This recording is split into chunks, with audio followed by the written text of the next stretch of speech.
Mi nombre es William Ipanaquea Lama, soy profesor de la Universidad de Piura, trabajo en el Departamento de Electrónica y Automática de la Facultad de Ingeniería. El seminario que vamos a tener el día de hoy se titula Tecnología de la Automatización y el Control Automático. Entonces, antes de empezar con la presentación del seminario, quería dar una panorámica de cómo la industria se está moviendo actualmente. Tiene algunas exigencias. Hablamos de hoy de una industria competitiva. Cada vez les exigen mayores retos que cumpla unas ciertas normas de calidad, y esto representa en los procesos tener muy controlados algunas variables, como por ejemplo, si hablamos de exportación de harina de pescado, el grado de humedad tiene que respetarse, tiene que estar bajo cierto nivel, por ejemplo el 9% de humedad. Significa que si exportamos productos agroindustriales, entonces en las autoclaves tienen que verificarse los controles de temperatura a cierto nivel, 45 grados, 50 grados, dependiendo del tipo de proceso o de producto que estemos exportando. Actualmente la normativa internacional también nos exige tema de trazabilidad, es decir, una historia del producto, cómo ha sido procesado, los caminos que ha seguido, para tener los registros históricos de todo el proceso al cual ha sido sometido el producto que estamos procesando. Las normativas del ambiente son cada vez más estrictas y en el Perú hemos entrado en una fase también de legislación de normativa ambiental, por lo cual, por ejemplo, en el campo, sea agroindustria, sea minero, no podemos las aguas botarlas al medio ambiente de cualquier manera. Tenemos que sufrir un procesamiento, un tratamiento de aguas en las cuales también hay que regular ciertos parámetros, por ejemplo, el pH. En el caso de sistemas de generación eléctrica, sobre todo basados en gas o en sistemas térmicos, también necesitamos tener bajo control algunas emisiones, por ejemplo, NOx. De igual forma, necesitamos algunos sistemas de alerta, de seguridad y de supervisión remota para poder tener un sistema de monitoreo cada vez más flexible y también poderlo monitorear a distancia. El recurso energético es cada vez más escaso y normalmente tiene una influencia significativa en los costos de producción. Entonces, en la medida que seamos más eficientes de manera energética, los costos de producción se podrán reducir y por lo tanto nuestros productos van a ser más competitivos. Cada vez los procesos son más complejos, están interconectados. Por hablar de un tema bastante conocido, por ejemplo, la interconexión del sistema eléctrico nacional. Entonces, si van a haber usuarios o generador de diferentes tipos de energía, como puede ser eólica, solar, entonces la interconectividad entre ellas también tiene que sufrir una gestión adecuada. Disminuir los riesgos para las vidas humanas y también los riesgos de deterioro de los productos. Es decir, cada vez tenemos parámetros más exigentes de la producción. Y también actualmente intentamos aprovechar los recursos de las TIC, por ejemplo de la Internet, en la producción industrial. Entonces, es en este marco en el cual las tecnologías de la automatización y el control automático las vemos como un medio para alcanzar esas exigencias. Entonces, es en este marco que está encuadrado este seminario y afrontaremos las tecnologías que están orientadas a mejorar la calidad, a bajar los costos de producción, a aumentar la productividad, disminuir también los tiempos de parada, para los cuales la automatización tiene unos indicadores específicos con el cual lo podemos lograr. Es decir, para resumir, hacer de la industria una industria competitiva y eficiente. Entonces, la tecnología de la automatización y control debe ser vista como un instrumento, como un medio para alcanzar unos objetivos de gestión industrial adecuados, que se resumen en una industria competitiva y una industria eficiente. Entonces, este seminario de tecnologías de la automatización y control automático lo hemos esquematizado en los siguientes puntos. Primero vamos a hablar de la panorámica de la automatización industrial, los conceptos fundamentales de control, regulación y también los aspectos básicos que están involucrados en estas temáticas de la automatización. Luego vamos a hablar de uno de los reguladores que tiene bastante aplicación industrial, que está presente en cualquier industria que realice un mínimo de regulación de forma adecuada. Veremos los algoritmos PIDs tanto en su configuración continua como en su configuración también digital.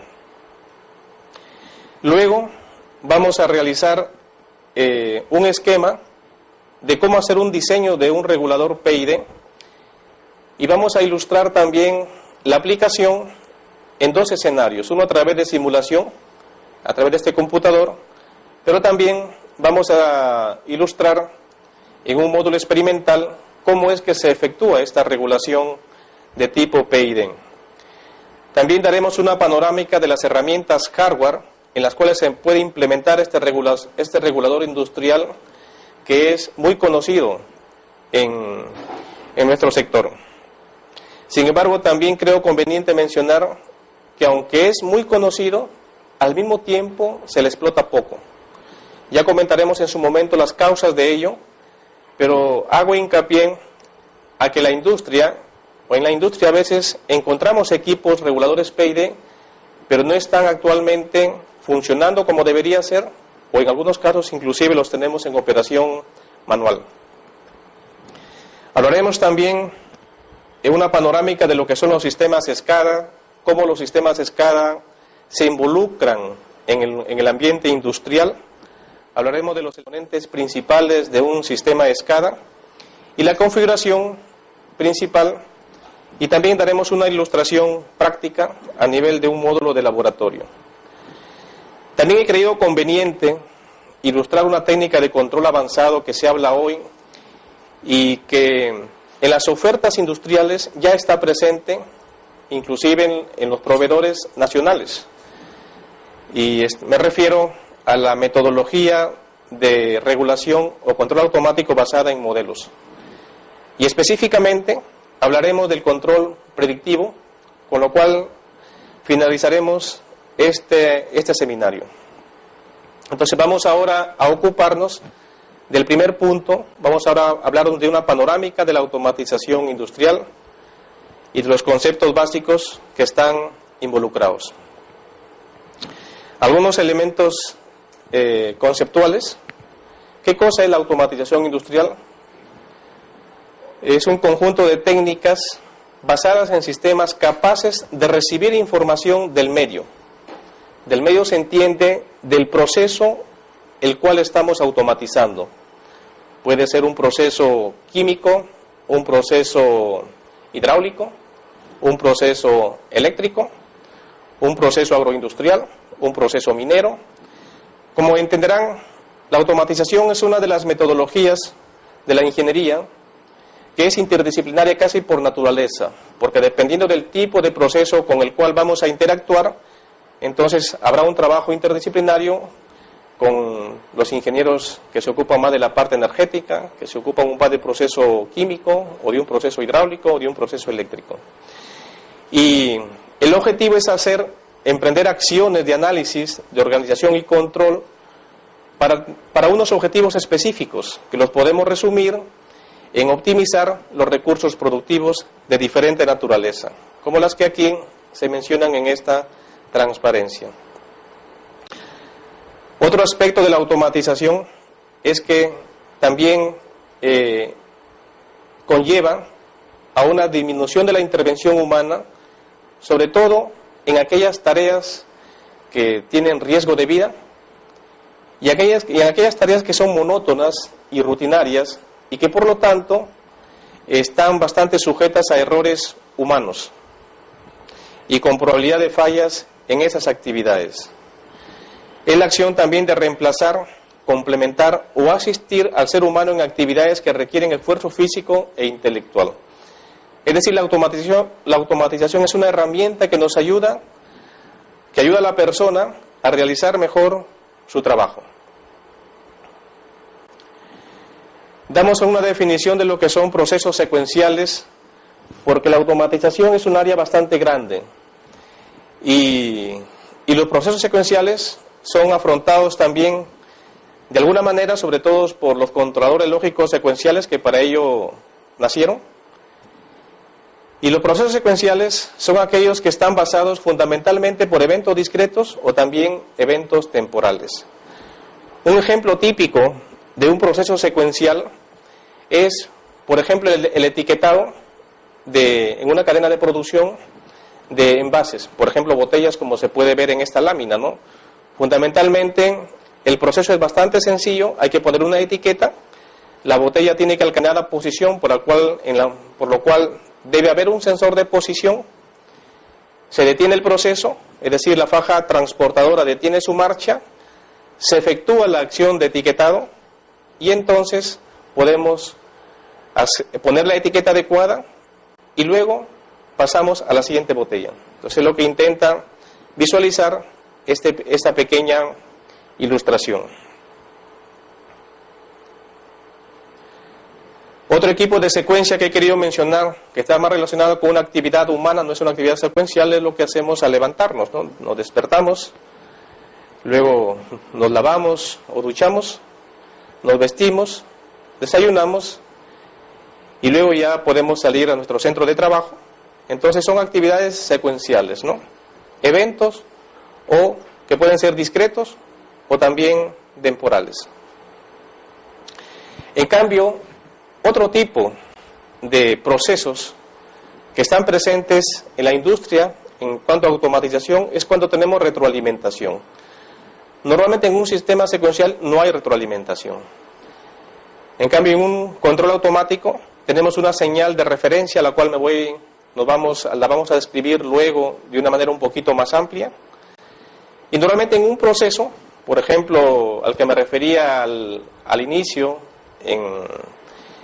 en el proceso de harina de pescado, yo exijo que esa harina tenga una cierta humedad y eso se le denomina señal de referencia. Es lo que yo deseo, por ejemplo, una humedad del 8.5%.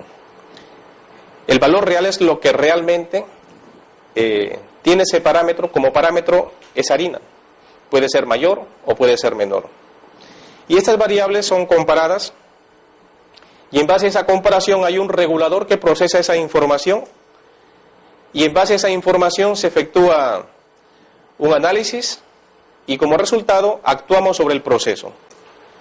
Y finalmente este proceso me da una variable de salida, la cual es retroalimentada. Entonces, esto es el esquema fundamental que luego me voy a referir de una forma un poquito más detallada, pero este es el esquema fundamental retroalimentado o también técnicamente conocido como feedback o retroalimentación. Otro tipo de esquema que se suelen encontrar en la industria es el esquema hacia adelante o técnicamente conocido como feed forward. Hay muchos ejemplos. Uno de ellos es el que se refiere, por ejemplo, a dar un mando a un variador de frecuencia. Los variadores de frecuencia son dispositivos que en base a un mando, lo que ellos realizan es variar la frecuencia de alimentación a una bomba o a un motor, normalmente trifásico. Entonces, aquí tenemos, por ejemplo, un motor de corriente alterna, trifásico, y en base a esa variación de frecuencia se puede variar la velocidad. Vale mencionar que en algunas industrias, también, por ejemplo, a pesar de tener el variador de frecuencia implementado y cuyos costos, dependiendo de la potencia de trabajo, pueden ser un costo significativo, normalmente se tiene en cadena abierta y esto hace que no se aproveche bien su potencial. Este esquema que está aquí no es un sistema retroalimentado, por ejemplo, ¿no? Entonces aquí tienen el esquema de lo que es un variador de frecuencia y lo que constituye el esquema de un motor, la figura de un motor de corriente continua.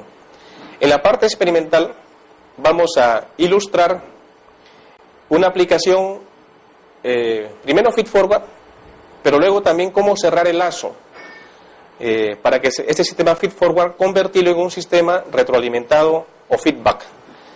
Ese experimento es bastante interesante porque ilustra la ventaja del sistema retroalimentado frente al sistema feed-forward. Y vuelvo a mencionar lo que decía al empezar esta lámina, que en algunas industrias, a pesar de tener este elemento, cuyo costo es significativo, dependiendo de la potencia, muchas veces no se le explota al máximo y solamente está en una configuración feed-forward.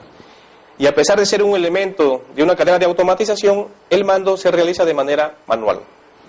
Entonces, en la parte experimental ilustraremos cómo se puede automatizar y cerrar el bucle. La automatización la podemos esquematizar en diferentes niveles. En esta lámina, por ejemplo, tenemos 4 niveles. El primero de ellos está referido a la medición de los procesos, que son la etapa de monitoreo, en la cual procesamos los datos de entrada y salida. En este nivel, básicamente la información y los instrumentos están en el campo. Luego pasamos a un nivel 2, en el cual la regulación ya se efectúa en forma retroalimentada. Es decir, tenemos un sistema feedback, ¿no?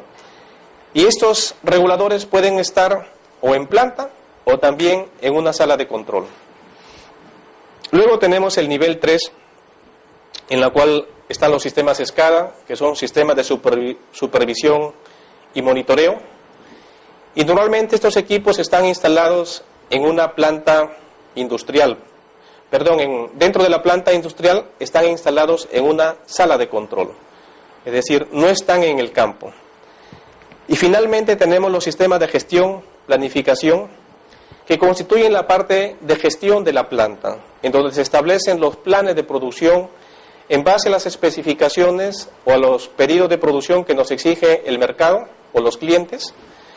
Y también es ahí interesante porque en esta fase es donde se realiza también en tiempo real, si tenemos un sistema totalmente integrado, se realiza un análisis de cómo están efectuándose mis costos, de cómo está efectuándose el proceso, tanto a nivel técnico como a nivel económico. Entonces también constituye parte de un sistema SCADA. En esta lámina vale la pena mencionar que podemos dividir la información como en 2 grupos.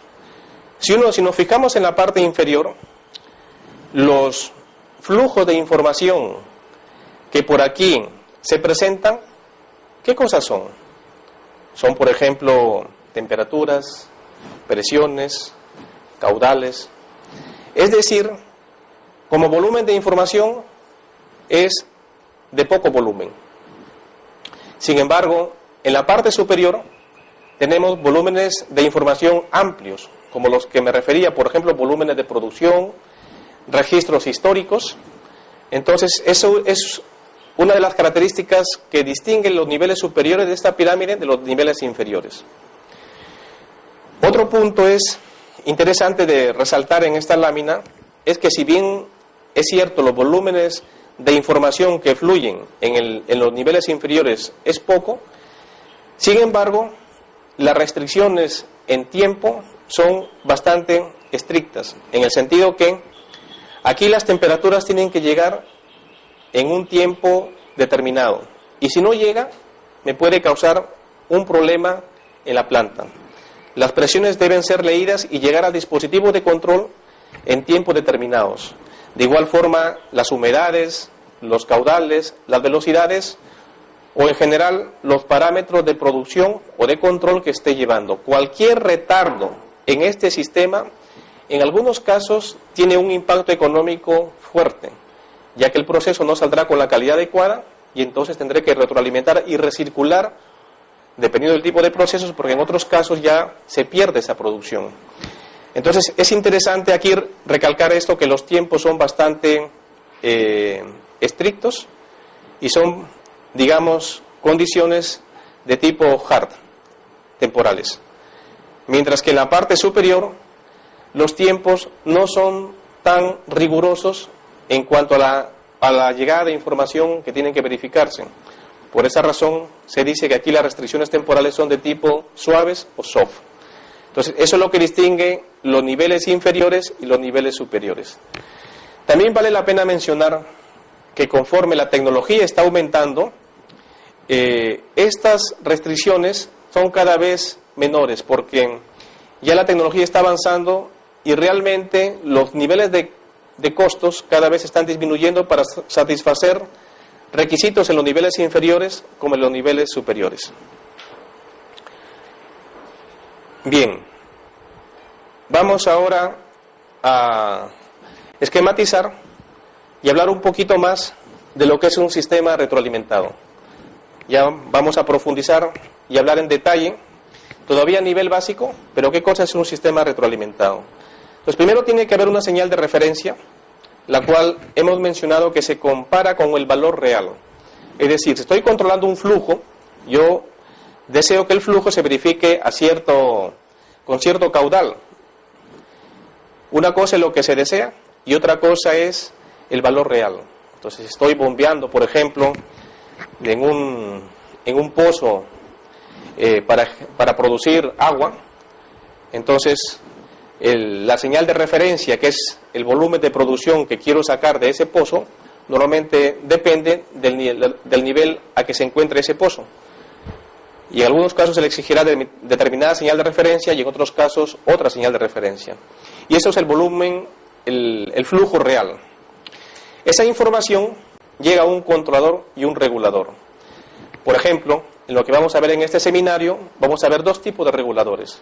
El regulador PID y el regulador predictivo. Uno muy conocido y el otro denominado en la categoría de reguladores avanzados. Esta información va a un actuador que es el que se encarga de adaptar la señal para poder actuar sobre el proceso.